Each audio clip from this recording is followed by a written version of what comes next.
SIR को लेकर सियासी तापमान बढ़ रहा है और अब झारखंड में मंत्री इरफान अंसारी के बयान ने इसे और हवा दे दी है। इरफान अंसारी ने बीएलओ को घर में बंद करने की बात कह दी है और इसके बाद राजनीतिक गलियारों में जुबानी जंग छिड़ गई है।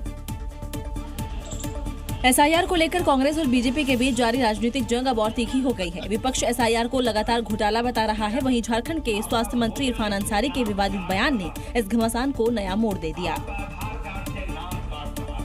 अगर कोई नाम आपका काटने के लिए आए, अगर कोई आपका नाम अगर पूछने के लिए आए, ऐसे पदाधिकारी को एकदम गेट पे बंद कर दिएगा, ताला मार दीजिएगा, मैं खोलूंगा।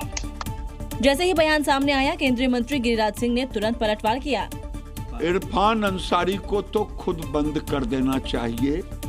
एक संवैधानिक पद पे रह करके इस ढंग की बात बोलते हैं। वहां की सरकार को तुरंत मुकदमा करके इनको बंद कर देना चाहिए। इरफान अंसारी के बयान से साफ है कि विपक्ष की बौखलाहट अब सरकारी तंत्र पर हमले में बदल रही है। सवाल ये है कि क्या राजनीतिक बयानबाजी की इस दौड़ में चुनावी व्यवस्था को निशाना बनाया जा रहा है। और इस समय की बड़ी खबर आपको बता दें, बांग्लादेश बॉर्डर से जुड़ी ये बड़ी खबर। बांग्लादेश बॉर्डर, बंगाल के गवर्नर पहुंचे हैं। सोनई नदी इंडो बांग्लादेश बॉर्डर पर विजिट किया है राज्यपाल बोस ने। राज्यपाल बोस का फेंसिंग का इंस्पेक्शन करते हुए ये तस्वीरें इस समय हम आपको दिखा रहे हैं। गवर्नर बोस ने बीएसएफ से बातचीत भी की।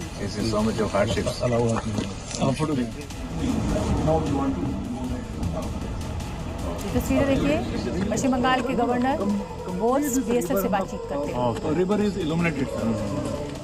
बिहार विधानसभा चुनाव में जबरदस्त जीत और एक बार फिर मुख्यमंत्री पद की शपथ लेने के बाद नीतीश कुमार अब एक्शन मोड में नजर आ रहे हैं। उन्होंने नए बने एमएलए फ्लैट्स और जेपी गंगा पथ पर हो रहे सौंदर्यीकरण के काम का निरीक्षण किया और अधिकारियों को निर्देश दिए कि विधायकों को रहने की कोई दिक्कत नहीं आनी चाहिए। तस्वीरें पटना के दारोगा राय पथ स्थित नवनिर्मित एमएलए फ्लैट्स की है, जहां नीतीश कुमार औचक निरीक्षण पर पहुंचे।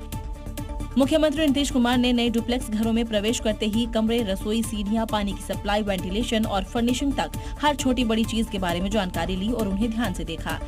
बिहार सरकार ने विधायकों के लिए करीब 243 से ज्यादा आधुनिक डुप्लेक्स फ्लैट तैयार करवाए हैं। निरीक्षण के बाद नीतीश ने कहा कि नए विधायक आवास बहुत अच्छी तरह बने हैं। इन्हें जल्द ही विधायकों को उनके क्षेत्र और सीनियोरिटी के आधार पर आवंटित किया जाएगा। एमएलए फ्लैट्स का निरीक्षण खत्म होने के बाद मुख्यमंत्री सीधे जेपी गंगा पथ पहुँचे, जहाँ सौंदर्यीकरण का काम चल रहा है।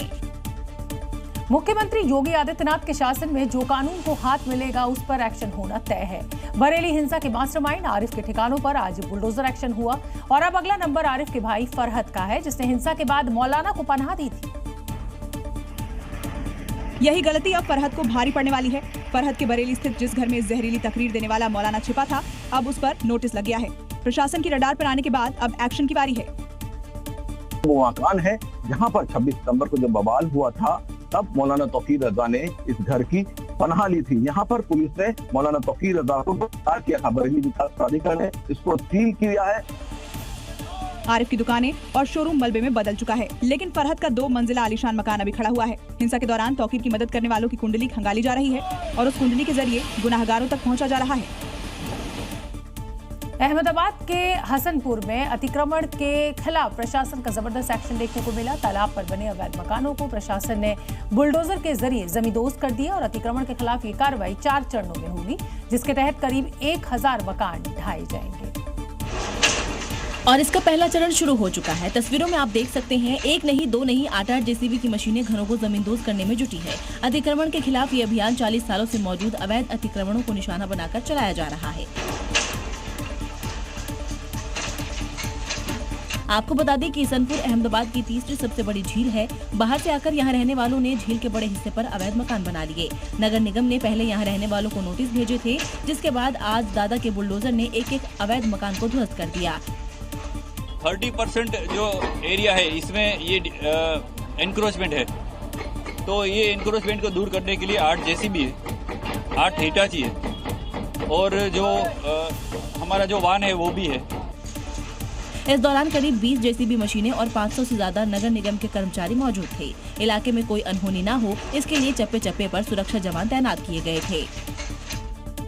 उत्तर प्रदेश और उत्तराखंड में अवैध निर्माण पर कार्रवाई तेज हो गई है। एक तरफ उत्तराखंड में जल विद्युत निगम लिमिटेड की जमीन पर अवैध अतिक्रमण पर बुलडोजर एक्शन हुआ, तो वहीं उत्तर प्रदेश के बिजनौर में सरकारी जमीन पर बने मकान को तोड़ दिया गया।